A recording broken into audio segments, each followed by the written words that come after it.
នាងចំការស្គាល់តែការលឿយហត់កាប់កងលីសែដាំដងគ្រប់សំដើម្បីជីវិតខិតខំតស៊ូឥឡូវដល់ខែ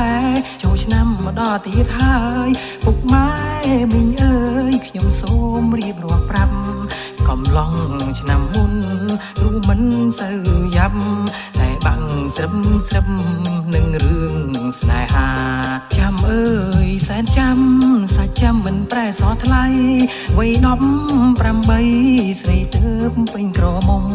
រំលេងក្បែរបងកំឡុងឆ្នាំមុនមិនយកប្រពន្ធព្រោះមិនត្រូវចិត្តចាំយកនាងស្រី